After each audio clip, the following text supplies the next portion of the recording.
reminded of Evan Boland's words at that time, and I recognised in O'Donnell's writing that she wrote too out of an urge to make an honest account of the contemporary female experience. So the project is a marriage of the skills of a printmaker, visual artist and poet, and a celebration of the female voice on the 100th anniversary of the founding of the Irish state. So Mary sent me a few words and she said, to that end, we hope that our combined theme, which celebrates a range of ordinary but often quite heroic 20th century female lives, will help to amplify the collective, complex experience which has shaped our nation, with its historic challenges and discriminations against female spirit and autonomy. So that was her statement. So that's, I'm going to hand you over to, are you to Catherine? Yeah, about to talk about the calendar. So thank you very much.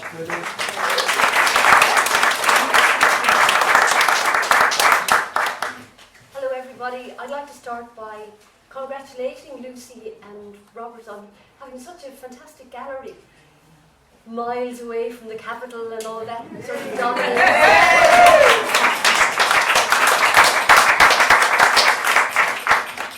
And that depends on having a great audience to support galleries like this. So congratulations to all of you for being here as well. I think I live in Dublin most of the time and used to work at the Irish Museum of Modern Art, so I was right in the middle of whatever claims to be the centre. And we'd be thrilled to get a turnout like this on a Saturday afternoon at 12 o'clock for an exhibition at the Irish Museum of Modern Art. So congratulations, and thank you both for asking us to be part of it along with Geraldine. So who are the Killorglins? Actually, a bit like this gallery, which is a sort of COVID project, in age anyway, three years old or so. We came together 3 years ago in September 2020. We already, some of us knew each other, we'd sort of made contacts, but we hadn't all even met for the first time until we went to Ballinglen on September the 1st, 2020. And then we twiddled our thumbs and ate meals and drank wine together and asked ourselves what we were doing and what did it mean to be a collective. So there's 8 of us, and Robert has already given our names. 6 of them are here, 2 couldn't come, and we're scattered all over the country and it's difficult. And we're all, I don't know if Robert stressed it, but then 3+ years ago, one of the criteria was you have to be over 70. So we're getting on a bit. And that makes it harder sometimes to get people together as well, because age brings a few problems. But we decided that was exactly why we should be in a collective. So the first impetus, I think, was just visibility for women, and visibility for women as they get older, because you're invisible enough as a woman when you're young, but except in certain contexts. But as you get older, then even that connection to visibility seems to disappear. So we thought, first thing is we're going to be visible. Second thing is we are going to make art that was about the processes of it, that it somehow acknowledged all the things that go with aging.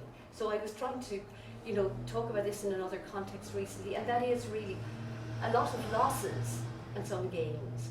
And the losses are things like you lose friends, you lose family because they die, you lose things that are even more a part of yourself maybe, you lose bits of your memory, you lose your hair colour, you lose your hearing maybe, you sometimes lose your sight, you lose bits of bones and you get new knee joints and all that. But actually the great thing is that it brings, I think, and this we recognise this in the first week, we realised we didn't give a tuppenny curse what anybody thought about us anymore. And when we began to acknowledge that to each other, the energy that buzzed around the Ballinglen Art Foundation just couldn't be contained. So we had to find things to do then to justify ourselves as visual artists. I'm not really a visual artist, I'm just a hanger-on. But we decided that we'd have a go at making a print. I think it was Helen Comerford's idea, and they had very good print facilities there, which you two know very well. So we started to make a print, and then we thought, oh, to hell with this, let's make a portfolio and that is what we're showing here. So I won't go on any more about that, except to say that our portfolio's on show, and along with Geraldine's work and the work of some additional work that people had, Robert and Lucy very kindly agreed to put all that together for us. But I wanted to say a little thing I just read. I actually put it in the Killorglin Nollaig na Mán message last January. It's the writer Siri Hustvedt was writing about her father's eulogy at her grandmother's funeral. Now the story to this is that Siri Hustvedt's grandfather hadn't been up to much in the way of providing for a family. Her father wasn't exactly brilliant either. The person who had made a living for them all, moved them all from Scandinavia to America, found a farm in America, worked it herself with her bare hands and raised her children, was her grandmother. But when her father was offering the eulogy to her mother, to his mother at her funeral, he talked about his father rather than his mother. So this bothered Siri Hustvedt, and here's what she wrote. She said, she asked herself why that happened. She said, did the debt to her disappear into the forgotten land of the mothers and mothers, the speechless realm of the womb where every human being begins and from which every human being is born? A territory Western culture has studiously repressed, suppressed, or avoided to a degree I have come to regard as spectacular. The omission of her side of the family came naturally to my father, because in the world of my childhood, we didn't tell time by mothers, only by fathers. Well, that was my childhood too, even though the heroines and the heroes in my life were very strongly the women in the family, and it is high time we claimed a bit of space and went for it. So even if we are all witches or hags or whatever we are, it's never too late, you know. So onward and upward.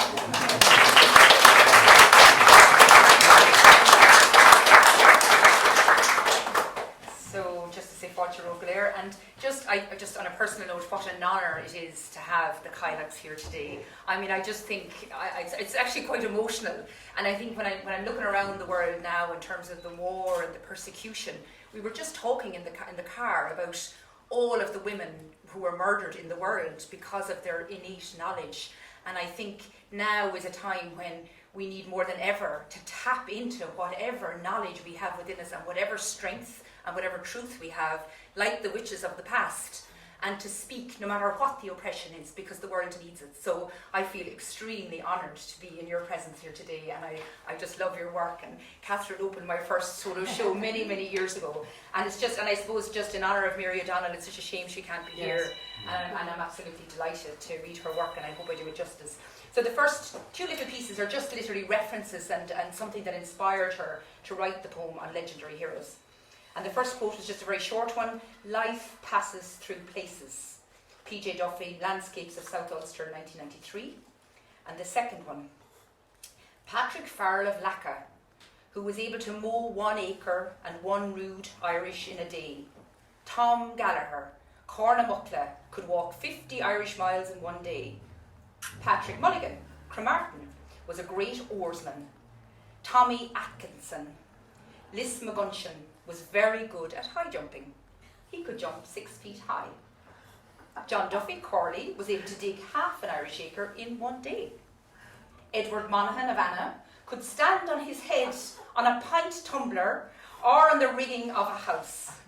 And that was from the 1938 folklore survey to record the local people who occupied the South Ulster parish landscape. And as all wonderful creative people do, here is Mary O'Donnell's response, which I love. So Kathleen McKenna, Anna Gola, forgive me if the Monaghan names are wrong. Geraldine, you can have a go at me afterwards. But they're a Kerry and Laois woman, so I do apologise. Kathleen McKenna, Anna Gola, who was able to wash a week's sheets, shirts and swaddling, bake bread and clean the house, all of a Monday. Bertie McMahon of Falkland walked to Monaghan for a sack of flour 2 days before her 8th child was born. Septa Duffy Glennon, very good at sewing. embroidered a set of vestments in 5 days. Mary McCabe of Derrynashallowg, who cared for her husband's mother in dotage, fed 10 children, the youngest still at the breast during haymaking. Mary Conlon of Tullyree, who wrote poems at night. Assumpta Meehan of Tony Garvey saw many visions and was committed to the asylum. Martha McGinn of Emmy, who swam Cornamunden Loch in 1 hour and a quarter. Marita McHugh, Foxhole, whose sponge cakes won first prize at Cloncaw Show. Miss Harper Corley, female problems rarely ceased, pleasant in ill health.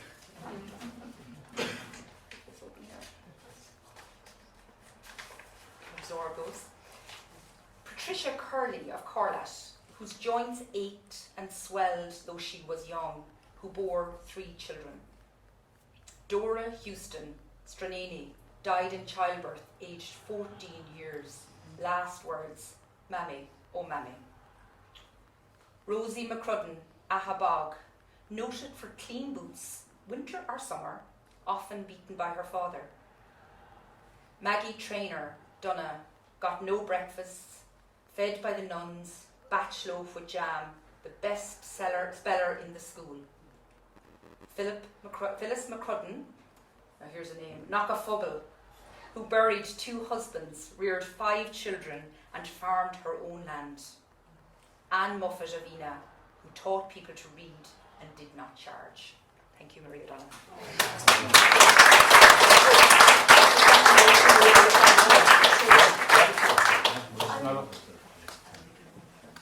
Hard to follow that, and I'm not trying to follow it. I just meant to say when I listed the names of the Kylocks that, of course, Maria Leving was one of us when we began in Ballinglen in 2020, and sadly had to leave us. And we invited Rachel Parry to come in her place. So the set of prints includes Maria's work. And I just want to really honour that because we were so proud to have it. And she meant so much to all of us in Ballinglen. And now, of course, we are thrilled to have Rachel come in place of Maria. But, you know, every loss is a gain in another direction, and they balance each other. Thank you. Thank you. Thank you all.